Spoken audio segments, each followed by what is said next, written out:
The Alabama countryside brings her peace. The hundreds of acres that surround the Tallapoosa Girls Ranch offer Candace Gully a few moments of comfort. I find a lot of joy here, and even in the midst of such loss, you could still find joy. Trying to find joy in the midst of tragedy. A tragedy that took 8 children from the ranch, Candace's 17-year-old daughter Bella, her 3-year-old son Ben included. Why in 9 people that were in that van was I the one that lived? Those are answers that I'm going to get now. And I can't burden my thoughts with the whys, because it's not productive. It's not healthy it keeps me in a place that I don't need to be in. It was June 19th, and it was raining hard on I-65 North near Montgomery. The camp van was full of singing and laughing after a fun trip to the beach. Candace slowed as an accident was ahead. She never expected the big truck behind her to keep driving. The van crushed, the van catching fire. There were people around telling me to back away, pulling me to back away. I was shouting for my babies. I was shouting for a fire extinguisher. I heard the explosion. Gone forever, Candace's daughter, Isabella. She had so much life about her. She brought smiles to people's faces around her. But mostly I remember that she was an amazing big sister. Candace's son, Ben, taken. He was 2 days away from his 4th birthday.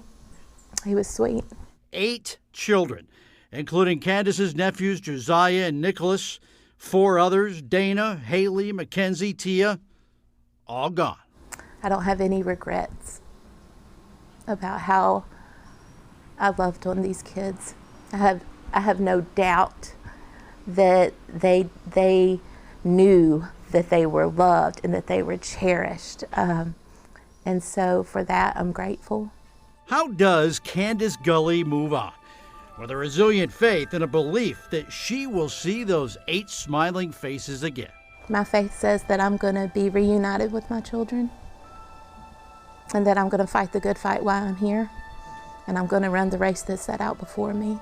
In a way, have you become closer to God? I have become more dependent on Him, because I realized pretty quickly that I'm not strong enough to handle this. Sometimes I can't even think about all 8 children because my heart hurts for my 2. The pastures offer Candace some solace, but each day is a grind. It's day to day for Candace, her husband Tommy, and the folks at the ranch. Thoughts of why never to leave them. But I've had those thoughts, and I don't know the answer, and I'm okay with not knowing the answer. Because you trust in Him. Because I trust in Him. Well, right now, Candace and Tommy are focusing on their 2 other biological children, of course, all the other girls at the ranch. And they're remembering those sweet 8 souls who Candace believes she will see sometime down the road. I'm Rick Harley, WVTM 13.